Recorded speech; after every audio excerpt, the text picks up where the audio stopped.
So it's often easier to think about this allocation stuff in the context of a more authoritarian society where the mechanism would be very different, but you can still see how, if there's going to be some other way of picking out the allocation, right? Let's say a local area is controlled by some sort of despotic ruler. There's an excess demand for food. Who's going to get the food? Well, it's probably going to be the people loyal to that particular rule. If there's ethnic strife and one group is in charge, the other group's not going to get, if there's excess demand of medicine, they're not going to get it. If we come back to the capitalist society, people with money and influence can take advantage in a non-competitive context in a similar way, like we just saw with the movie theater apartment.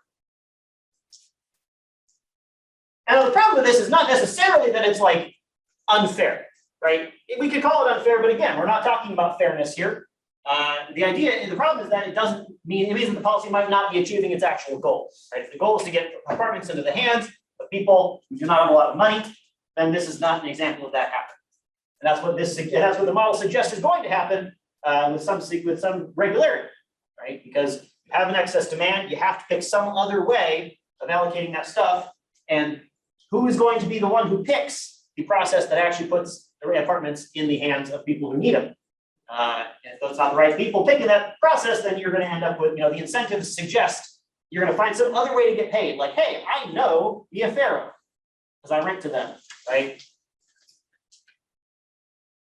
Another way this can sort of go off the rails is what's called payment in kind. Right? So what payment in kind is, you have a price control in place. You're not allowed to use the price to compensate somebody for the thing that they're selling you. You might find some other way to compensate them. So for example, the cap on a college football player's salary is the cost of tuition, books, fees, and living expenses, which I believe they just recently changed only a little bit. Like I think now you can pay for endorsements. I forget exactly what they changed. There was some Supreme Court rule. This is a price control. You are not allowed to pay a college sports player above a certain level, right? Even though that person might be providing you much, much more value, right? If you're talking about the really big schools that play games on TV, they're making millions and millions of dollars. They are not passing it along to the players because there's a price control on what they're allowed to pay them. And if there was a player who's going to win you a bunch of games, you'd pay them $1 million, right? And schools would compete over that person, then they get paid for how good they are, but that's not happening. So what do? How can you attract somebody to join your college as opposed to somebody else's if you can't pay them for it, right? If there's a price control. Well, you just pay them in other ways. To attract the best players, many colleges find a way to raise the price without directly paying more and thus breaking the rules. So this could be things like, where'd it go? Yeah, so this could be things like you're going to get the nicest stadium and the nicest jerseys, and we're going to take you to nice parties, and we're going to make sure that when we travel, you're going to get lots of free time so you can travel everywhere, and all these sorts of extra perks, which could be a good incentive to get somebody to come to your college. They'd probably rather take all that money and just get paid, right? All the money that you're going to spend on those perks, they'd probably rather just get paid that money, right? But they're not allowed to because there's there's a price control in place. And so they're not able to compensate in that way. They get paid in an inefficient way via these perks. Now, I've been talking about price ceilings, which is a ceiling on what you're allowed to charge. Right? You can't go above the ceiling. It's a maximum on what you're allowed to charge. There's also, of course, price floor, setting a minimum price. You must charge above this price.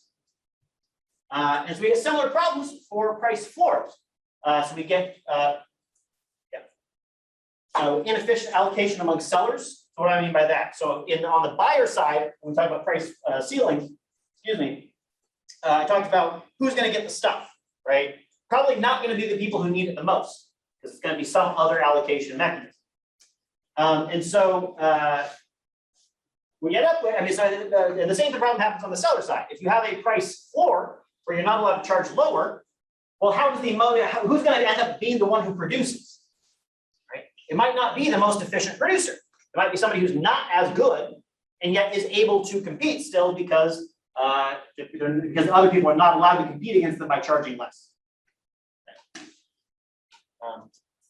Which can be good in some senses, right? It can help you prop up, small businesses that maybe have higher costs.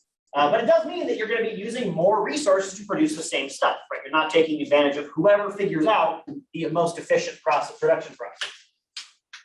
You have the favoritism power over who gets to sell, right? That's the case of, you got this big contract. Who's going to get the contract? Might not be the most efficient producer. It might be the person who's friends with the person who gets to make the decision.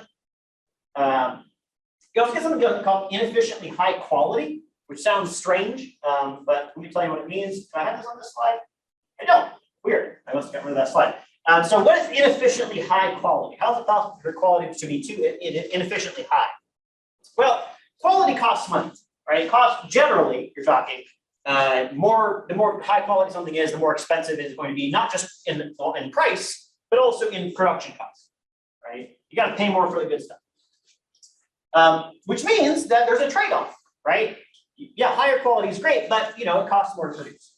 And so for each of us as consumers, there's probably an optimal quality that we would choose for our given goods, right?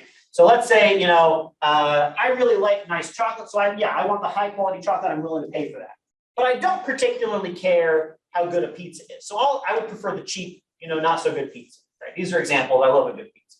But, so what would be inefficient here is if you put a price floor on pizza. Let's say that you're not allowed to charge less than $25 for a pizza, right? So all the cheap pizza producers, the Pizza Huts and Domino's of the world, well, they no longer have they can't compete on their price anymore, right? So all that cheap pizza is just going to go away. If you have to charge $25 for a pizza, you have to provide people with $25 worth of pizza, right? And a pizza that's worth $25. So the lower end of the market is going to go away. For all the people who would prefer a cheap and less quality pizza, they're going to be out of luck, right? They are not able to choose the quality that would be most optimal to them. And that is, of course, inefficient. I want to buy a cheap pizza. You're willing to make me a cheap pizza, but we are not allowed to make that transaction because it's below the price. Good example of this is air travel. Air travel is a really good example of this. So if you think about the long ago, like the 70s or something like that, air travel ticket prices were very highly regulated. And in particular, there were a lot of regulations that sort of pushed up the price. So the airline tickets were a lot more expensive than they are now. Especially after you account for inflation and stuff like that. And flying was really, really nice. It was a nice experience. Like I wasn't really flying during this period, but it was much nicer. Like you get a free meal every time you flew, and the seats were a lot bigger. You get a free bag, and all this sort of nice stuff. All the complaints that you have when you go to the airport, a lot of those didn't exist at the time. But the ticket prices were really high, right? It was a lot more expensive to fly then than it is now. So what does this mean? So then they got rid of those regulations, and people were able to charge whatever ticket price they want, which means that a lot of airlines started offering cheaper tickets with fewer perks. Right, a lower quality flying experience, right? The JetBlues of the world, Ryanair, all that sort of stuff, right? And it's not great, it's not fun. You go fly on those and you're like, well, there's a lot of things that are not nice about this. But how can I say that that's inefficient, or that it's more efficient to have those really low quality airline tickets? Well, you chose them, didn't you? Right? We all could fly first class. Right? Buying a first class ticket now would be fairly similar to what flying in general would have been then. A lot more expensive and much nicer. But we choose not to. We choose, given the option, to go for the lower cost, less quality airline ticket. And in the long ago, when that option would not have existed, we would have been forced to buy the high quality, more expensive airline ticket. Right? So that's what's inefficient about not allowing the prices to go low. You do get similar situations on the other side. Where price maximums encourage lower quality than is efficient. If you want a high quality thing, but the price ceiling is on, you're not allowed to buy the high quality thing. That it pops up less often because usually price controls are only on a particular quality of good, whatever. Anyway, what I've been doing here, I've been outlining all the really positive benefits of allowing a competitive market to do what it's going to do, right? All the efficiency gains, both in static terms, that you get the most efficient use out of your resources now, and also dynamically that the market's going to shift to follow what the most efficient resources are going to be in the future, and also how difficult it can be to sort of stop that process, right? If you don't allow the market to do what it's going to do, you have to grapple with the other questions that are going to come up of figuring out who's going to get the stuff and also who's going to make the stuff. And the likely scenario that you're going to end up with the answer that you come up with being a lot less efficient use of resources than the market's going to figure out. Now, that all said, we're doing that. I'm talking about this all because it maximizes efficiency. Efficiency is not necessarily the only goal of a society, right? So what is efficiency? It's the efficient use of resources. Notice that very little of what I've said here has been anything about distribution, right? I said stuff like, we don't really care, how this is split up. It could be, all producer surplus and no consumer surplus. It could be no consumer surplus, all producer surplus. Maybe we don't like the idea that all producer surplus is just as valuable as 50-50, right? Or, we've been talking about the goods going to the people who value them most. Well, how do you value something the most if we're talking about being willing to pay for it? People have more money, they value things more because they are willing to give up more of their money to get it, right? And that all factors into this idea of efficiency. So all this stuff we've been talking about maximizes efficiency, but there are other goals as well, things like inequality, for example. So there's that. Also, not all market restrictions are necessarily efficiency reducing. We'll talk about this after the midterm. Yeah, they have to do largely with when all this good stuff I've been talking about does not apply. If all the good stuff I've been talking about applies, we're in this super hyper competitive market, and we can just map everything out with supply and demand, then yeah, market restrictions are pretty hard to justify if you're trying to maximize efficiency. But if some of these things are not true, then you can justify.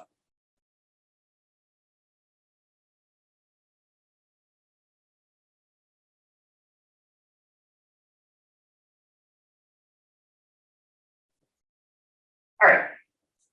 So let's do a little discussion about this. So what we're going to do, I have 4 regulations here. So the first one, Ontario price floor on beer for microbreweries. Ontario passed a price floor on beer. You're not allowed to charge below a certain amount for beer. The idea here being to help the Ontario, they call them microbreweries, but they're pretty big. They just happen to be from Ontario, to help them compete against the Budweiser's and Heineken's. Second, there's a requirement that if you want to be a hairdresser, you must complete expensive training. It costs thousands of dollars. Even if you already know how to cut hair, you still have to go through the training. This is in effect a barrier to entry because it costs you more to enter this market. Third, there are a number of East Asian countries that put a price ceiling on rice. The idea being here that if there's a famine or something like that, you're still not allowed to charge more than a certain amount for rice. And then finally, it is illegal to sell your organs. They must be donated, which in effect is a price ceiling of 0. Okay? You get some good money. Yeah, if you go on the black market or something like that. In contrast, actually, so the United States is the only country where you are allowed to sell your blood plasma. You ever seen those like blood plasma extraction centers? That is illegal in almost all the world. And guess where most of the world gets their blood plasma? Here. If you are in France or many parts of Africa and you want a blood plasma transfusion, it probably came from somebody's arm in the United States because they don't produce enough of it in the rest of the world, partially because they don't pay for it. So what we want you to do is we're going to split into groups. You're going to pick one of these policies. You can pick whichever one you want. And I want you to think, comparing this policy being in place to this policy not being in place, what's going to change about allocation? What's going to change about who produces the stuff and also who gets the stuff and how much of it is produced, right? So think about quantity. Think about who's doing the producing, and also who's doing the consuming. I'm going to think, is there going to be a deadweight loss as a result of this policy? I'm going to think who is helped and who is hurt. It could be consumers, it could be producers, it could be different parts of those groups, right? It could be that some consumers are helped and some consumers are hurt. I gave the rent control example, where if you get an apartment, you're very much helped. If you don't get an apartment, it might be bad for you. Same thing with producers. And then finally, I want you to focus on efficiency, right? We're trying to do an exercise here about thinking about how policies affect efficient allocation. So focus on efficiency, not on the myriad other implications of these policies, because we only got so much time. Any questions about what we're doing? All right, find 3 or 4 other people around you, pick one of these policies. If you're on the Zoom call, you're all together.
Yeah, microeconomics.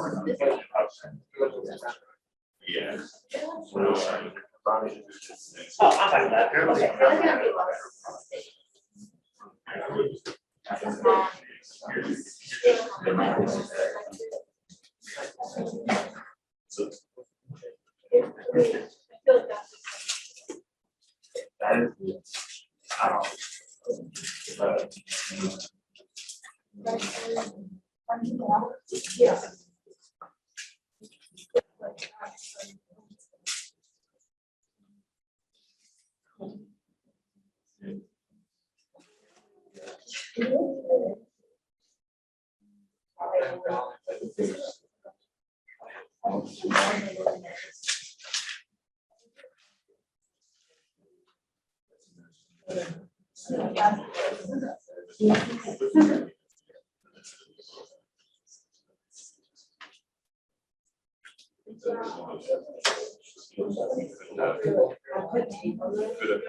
So Devin wants the difference between the total surplus you could have from the quantity and what you do. If where that blue quantity is trying to get total of the entire triangle, right? So if you have a quantity that's a little smaller, you miss out on some of that.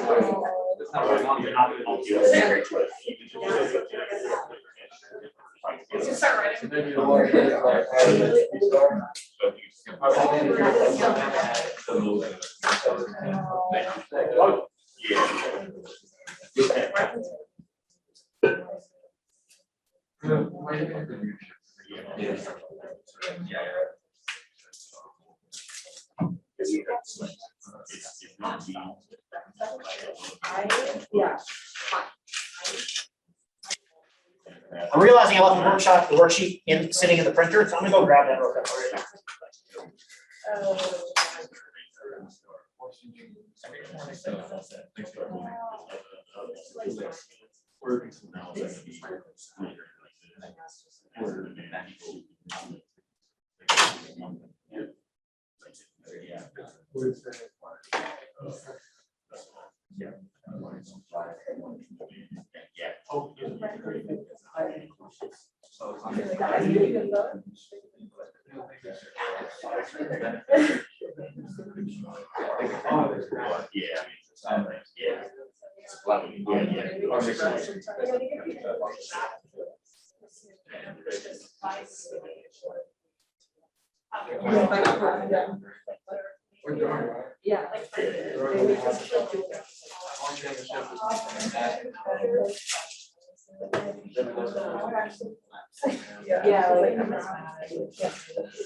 All right, let's talk about some of this. So let's go from the top. Who picked microbreweries?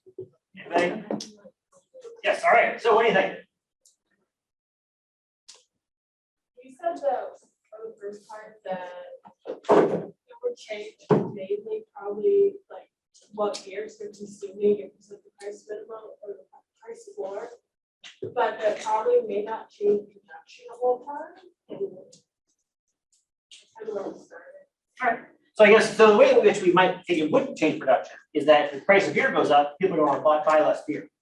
Right? The quantity of demand is going to go down. And so there's going to be some people out there who want to buy a cheap beer and they're not going to find it worthwhile to buy the price for it. So that might change a little bit about how much production there is. Did you think about deadweight loss at all or anything like that? Yeah, we did. We said that there would probably be a deadweight loss like on the side of like the big beer companies. Because they're not moving as many cans as they usually would, so they have to like charge the floor price. Yeah, they definitely would not sell as much beer, right? Because I mean, A, they're not going to improve the quality of their beer to match this because there's many more markets in Ontario. Yeah. And B, yeah, if you're going to buy them because they have to provide an expensive beer anyway. I will keep in mind, so something to keep emphasizing. So something like deadweight loss is not for any particular group, right? It's for society as a whole, right? So it's never going to be deadweight loss like for the consumers or deadweight loss for the producers. It's going to be deadweight loss for everyone, right? From society's point of view, there are sales that are made that could improve total surplus as a whole that are not happening, right? So that's something to think about. So I think what I would call it, what you just mentioned, the decrease in the deadweight loss for producers, I would call that a loss of profit, right? They're making less profit, which could turn into some deadweight loss for society. But yeah. All right, let's go to number 2. Anybody do hairdressers? Yeah, all right, what do you think? So like for the first question, like I said, maybe less people who will deal with this. The second is, yeah, we said that there will be less loss because like given that there's gonna be less consumers, not like less producers in the market, there's like more of a like the market was more monopolist there. For the first one, you said that it's a kind of different.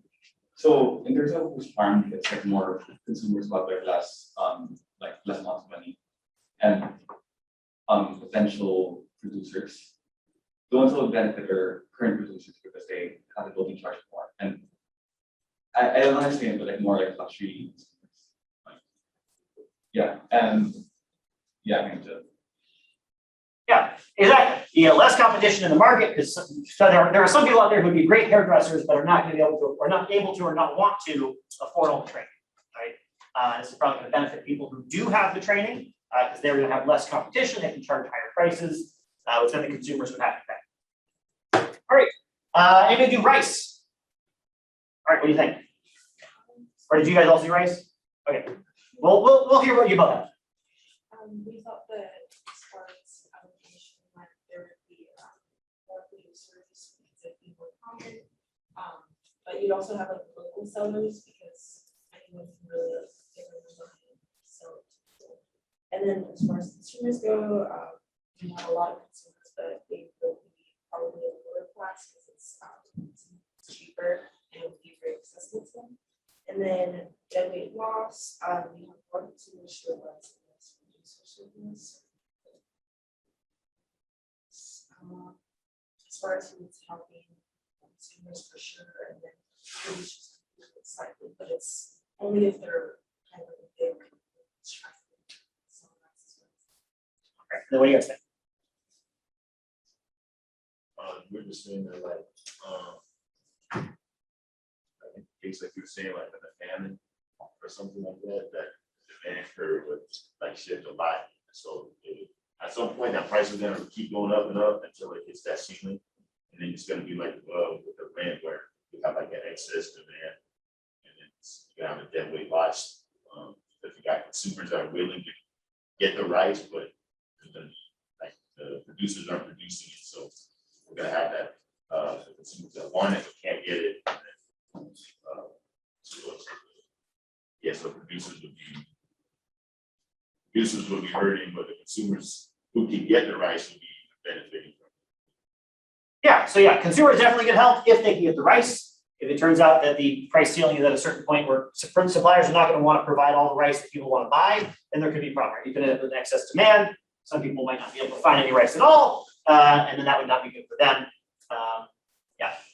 But we don't. But yeah, certainly if you are able to find the rice, very good for you, especially in that famine scenario. Hopefully, there's something else for other people. All right, last one. Who did organs? All right, what do you think?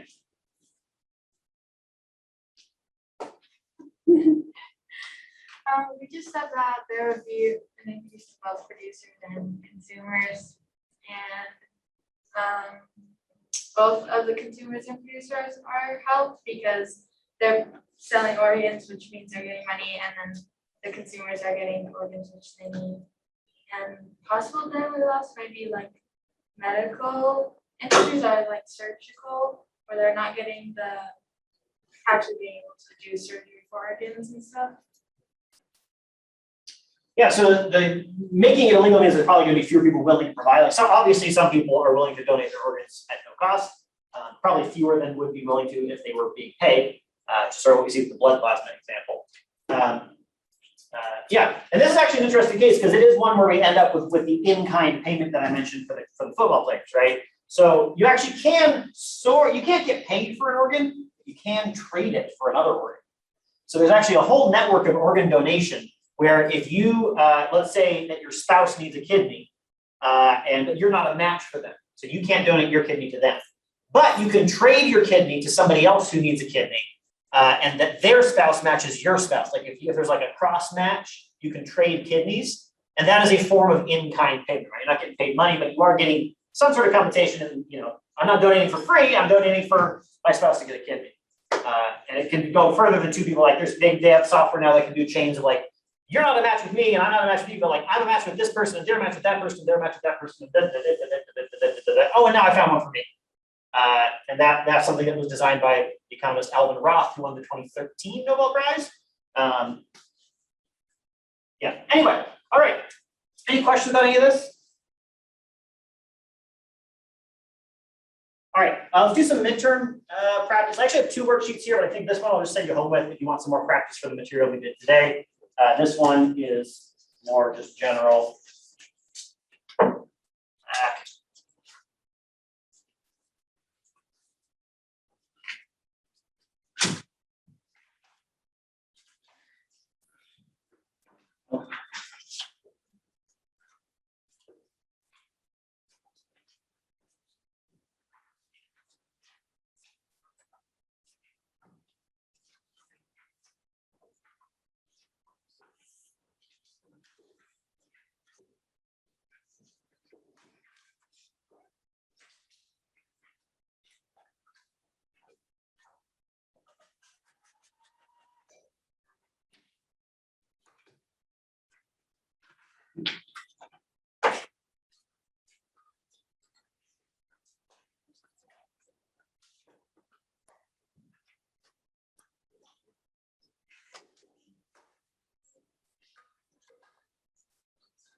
What's that? Michael wrote this question.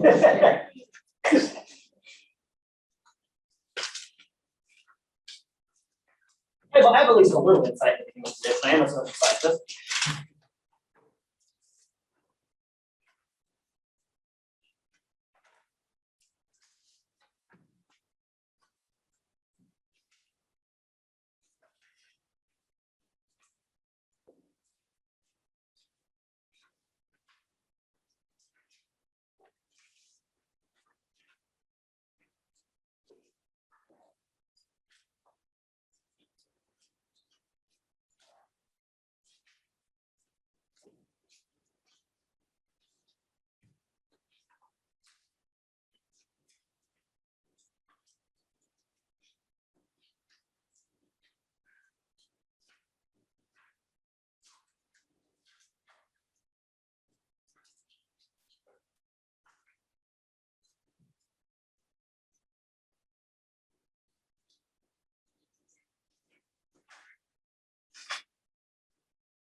They should be equal to each other.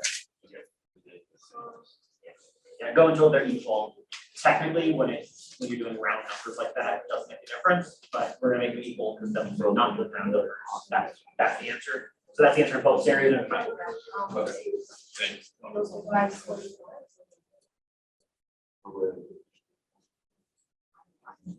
Yeah, you're not.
Especially with the marginal of one more day.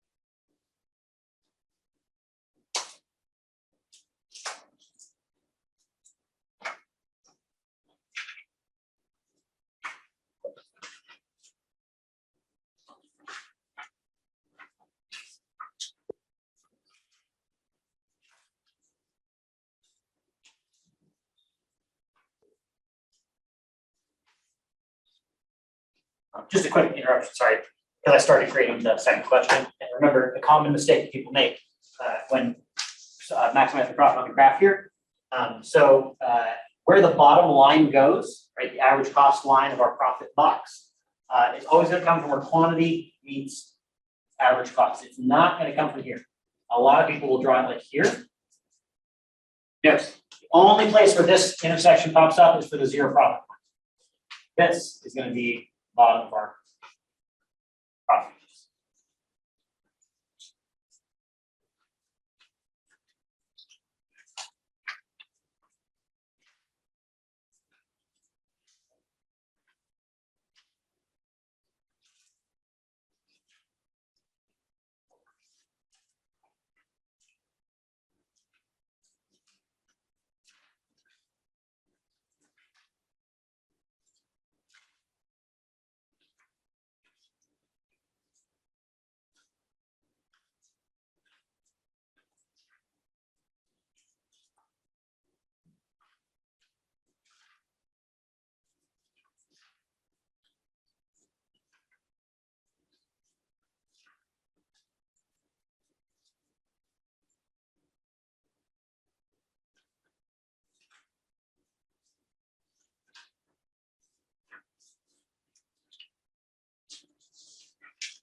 We're looking at the market. Yes.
All right, just a couple more minutes. We'll come back and do the answer on these.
All right, score some answers here. All right, so you have a week off, you want to go on a trip, or you can stay home and do not much of anything. So first day of vacation brings you $100 worth of enjoyment, trip costs 40, staying home and scrolling brings you $20 of enjoyment, costs 10. For the we're talking about vacation, the direct benefit here, benefit,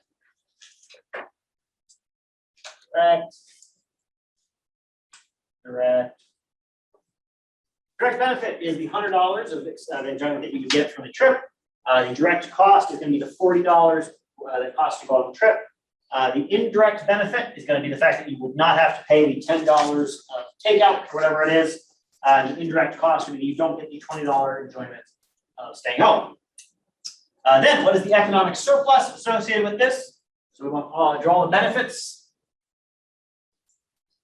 minus all the costs. We got direct benefit plus indirect benefit minus direct cost minus indirect cost, which is going to be 100 plus 10 minus 40 minus 20. So 110 minus 60 or 10. Number C, or question C. Should you take the first day of vacation? Well, this is comparing taking a vacation and not taking a vacation. Economic surplus is positive, so yes, we should take it. Better than the alternative. Each additional day of vacation brings a little less joy than the previous day. Second day brings $90 worth of enjoyment, the third E, and so on. The other values stay the same each day. What process should you follow to figure out how many days of vacation you should go on? So we're going to want to figure out the marginal cost and marginal benefit of each day of vacation. And then we're going to want to take more and more vacation until those two things are equal, and then we should stop. That's our process. Then what is the optimal number of days of vacation to take? You could write out an algebraic equation to solve this, or you could make a table. I'll show you both ways, mine as well. So the quantity of days here, you have the marginal benefit, the marginal cost. We got 1, 2, 3, 4, 5, 6, let's say. And we'll do all of our costs here. Every day we take an additional vacation day. You got to pay those direct and indirect costs. So that's going to be 60. And we decided that nothing's changing about the cost of going on vacation or any of the staying home stuff. So that's all that we have here. So that's just going to stay 60, 60, 60, 60, 60. And the marginal benefit on the first day, we got $100 of direct benefit and 10 of indirect benefits. So that's 110. And then on day 2, that'll go to 90, and then 80, and then 70. So the entire thing should be going down by 10 each day. 110, 100, 90, 80, 70, 60, 50. So we want to look for where they're equal to each other, and this is the number. So we should be taking 6 days of vacation. We could also get that, we could write out an equation and say, well, realizing that's going to go down by 10 each day. So my marginal benefit is 110 minus 10 times quantity. I guess that should be 120 to account for what it would be on day 0. And then our marginal cost is 60. Set those equal to each other. 120 minus 10 Q equals 60. 60 equals 10 Q. 6 is Q. Either way works. If you're wondering how I got that, I looked at this number and I thought, how can I make that decrease by 10 each day? So minus 10 Q will make it decrease by 10 each day. All right, in the context of this problem, describe in a sentence what the opportunity cost of vacation is. The opportunity cost of vacation is that we do not get to stay at home scrolling on our phone and eating takeout. If an economist was tasked with the job of making people take longer vacations and had the ability to set government policy to make that happen, what are 4 ways they might try to do it? So if you make direct benefit or indirect benefit bigger, or direct cost or indirect cost smaller, then that's going to increase the number of people who go on vacation by the intended principle. So we can try to make vacations more enjoyable. We could try to make staying at home cost more. Maybe we could try to increase the price of takeout near where people live. A weird policy, but it maybe increase their vacations. We could reduce the direct costs. Maybe we try to reduce the cost of plane tickets or whatever. or we could reduce the indirect costs by making staying at home less enjoyable. We had, say, rolling internet blackouts to try to get people to go on vacation rather than scrolling on their phone, right? It'd be severe, but you'd get some vacations out of it. All right, any questions on that first one?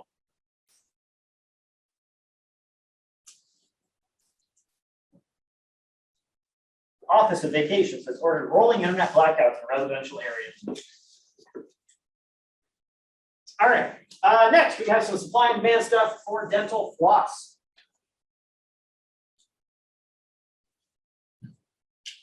So first we want to find equilibrium price and quantity. We got P equals 30 minus Q D. G equals 20 plus QS. Solve them together, we get 30 minus Q star equals 20 plus Q star. 10 equals Q, 2Q star. Divided by 2, we get 5 equals Q star. We'll plug that back into either of them to get our equilibrium price as well. We get P star is, let's do supply, 20 plus Q star, which was 5, which is 25. Same answer if we go through demand as well. All right, for each of the following, determine if we'll make demand shift left, right, or excuse me, not shift at all. First one, dentists making a major announcement claiming that flossing is far more important than previously believed and may even prevent cancer. What's that going to do to demand? Raise your hand for it's going to make demand shift to the left. Make demand shift to the right. Not do anything at all. Or yeah, it's going to be a rightward shift in demand. Or people are going to want to floss if they think it can cure cancer, if they can prevent cancer. Number 2, due to an increase in the price of wax, which is used to make floss, the price of dental floss has increased. Is that going to make demand shift left? Raise your hand. How about right? Not at all. Yeah, it's not going to change at all, right? So we are going to purchase less dental floss because the price has gone up, but it's not because of a demand shift. Demand is not shifting. We're just increasing the price, right? So if we have our demand curve, here was where we were before, the price goes up. We're going to buy less, but that's not a demand shift, right? If all that's changing is the price of the good, pretty much always, it's not going to lead to a shift in demand or supply. It could be caused by a shift in demand or supply, but it will not cause demand or supply to shift. 3, due to a trade dispute, it is no longer possible to get your hands on a water pick, which is an alternative way to, besides dental floss, clean between your teeth. Raise your hand if you think it's going to shift demand to the left. How about to the right? How about no change at all? Yeah, we're going to shift to the right. You can't buy a water pick. You're going to buy more dental floss instead, which means that the demand for dental floss is going to shift to the right. Any questions about that so far? All right. Next, for each of the following, determine if it will make supply shift left, right, or not at all. Dennis making same thing about flossing prevents cancer. Will that shift supply left? How about right? Not at all. Not at all. This will be a demand shift only, and we will of course produce more dental floss, but it's not going to be a supply shift. It'll just be people are demand shifts right. We're going to pay more for dental floss. We're going to make more of it, but not because of a supply shift. Tightening regulations requires that dental floss be twice as hard to break as it used to, making it more difficult to produce. Raise your hand for leftward shift in supply. How about rightward shift? No change. All right, yeah, so this is going to make dental floss more expensive to produce, which means basically almost very nearly the definition of a leftward supply shift. Next, one of the main inputs to dental floss is wax. Another use of wax is in candles. Due to a bunch of candle fires, demand for candles drops sharply. So it's a tougher one. Raise your hand if you think supply is going to shift to the left. How about the right? How about no change at all? All right, so we got demand for candles drops sharply. We're not going to make as many candles, which means that the demand for wax has gone down, which means wax is going to get cheaper, which means that the input to floss, wax, has just gotten cheaper, which means supply is going to shift to the right. All right, graphic changes in parts B and C. We're not going to do that right now anyway, but we described what all the shifts were. I hope at this point we'll do one, right? Here's quantity, here's price, here's supply, here's demand, here's our old equilibrium. One of the shifts happens, let's say it's one of the ones that shifts demand to the right. We just find our new equilibrium price and quantity. There we have it. If demand for dental floss shifted left at the same time that supply shifted right, what would happen to price and quantity? So we can think about our constituent shifts here. So we have demand shifting left. So if demand shifts left, goes down, what's going to happen to price and quantity? They're going to go down and down. If supply shifts right, what's going to happen to these two things? Price is going to go down, quantity is going to go up. Those two price arrows agree, so we know that price is going to go down, but the quantity arrows disagree. So just based on this, we don't have enough information to say whether it's going to go up or down. F, suppose the government has put a price minimum of 28 on dental floss. What are QS and QD? Is there going to be excess supply or demand, and how much? We just plug our price of 28 into these two things. We got 28 equals 30 minus QD. QD is 2. 28 is 20 plus QS. QS is 8. We're going to have an excess supply of 8 minus 2 or 6. The price of the moon is higher than it would be in the competitive market. This should make anyone selling dental floss pretty happy. However, some dental floss producers will be unhappy. Why? Any ideas? Or will some dental floss producers be unhappy about the price minimum that is raising their prices? Yeah. They won't be able to sell as much, so they won't get a profit. Come again? They won't be able to sell as much dental floss. Don't be able to sell as much. And so, in particular, some producers might not be able to sell at all, right? They might not be able to find buyers at the high price. Somebody's going to get forced out of the market. And so, for some people, that might not cover the additional price. Lastly, graph consumer surplus, produce surplus, and deadweight loss with the price minimum in place. So, we have quantity, price, supply, and the price minimum. So the price has to be at least this amount. It is higher than our equilibrium price, and up here, to note it with this little, like sort of sitting on the minimum. So we have our quantity demanded where the price intersects with demand, QD. We have our quantity supply where it intersects with supply, QS. We have the actual quantity that's going to get sold is the lower of the two, whichever one happens to be lower here, that's quantity demanded. Consumer surplus is always below the demand curve and above the price over the units that get sold.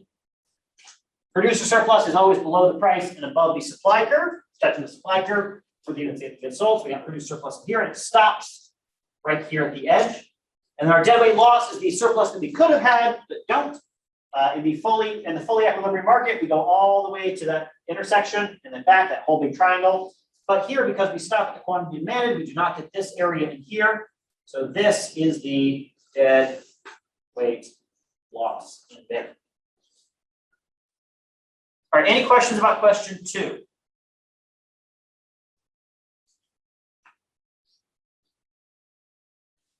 Not sure we have time to go through all the answers for question 3. I'll do them. If you have somewhere to be and you need to leave exactly at 5 till, then you should do that. But I will go over the answers for that right now.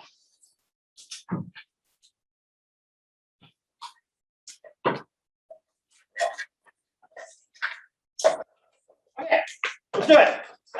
So we have some market supply and demand curves. We have some costs. What is the firm's fixed cost? We have total cost is 6q squared plus 15. Which part of this does not change with quantity? That is the 15.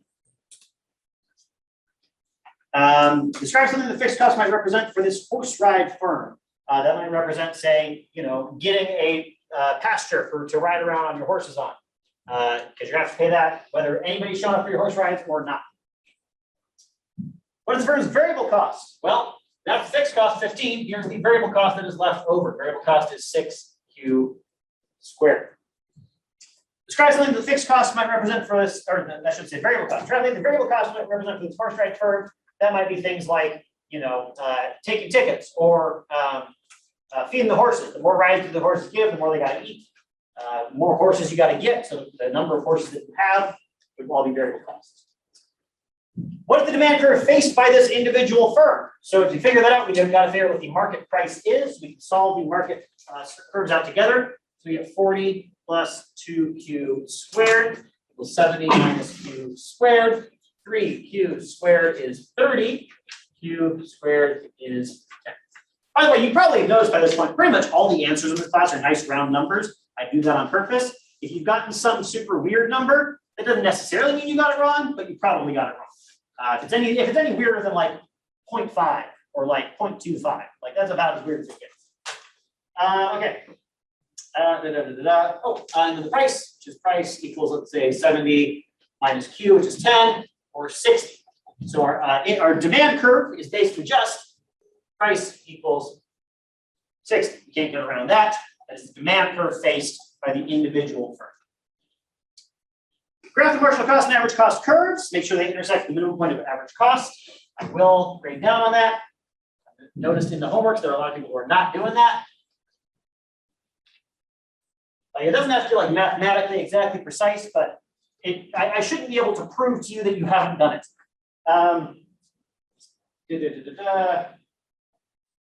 Calculate the profit maximizing quantity for this firm. So we have our price, we have our marginal cost, which is 12Q. So we got 60 equals 12Q. Q is 5. So on our graph, we have a price of 60.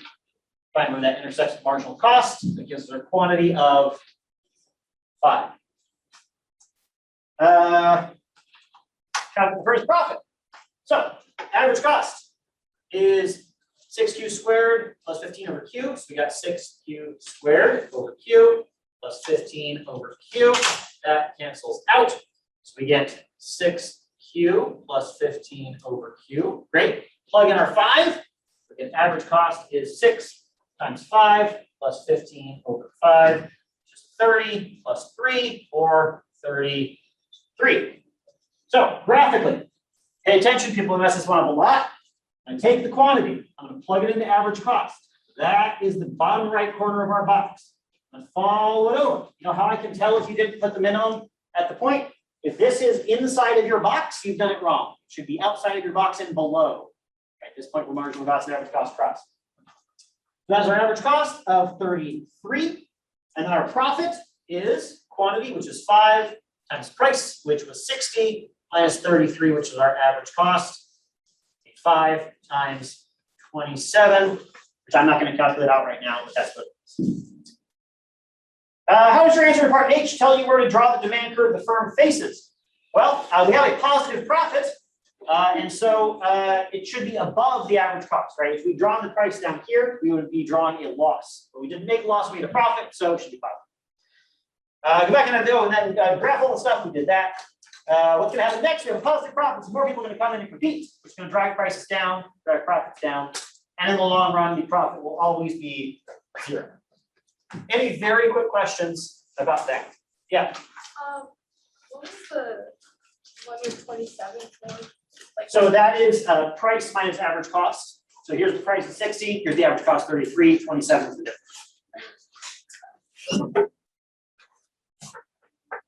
All right. I will either see you or not see you on Wednesday. Up to you.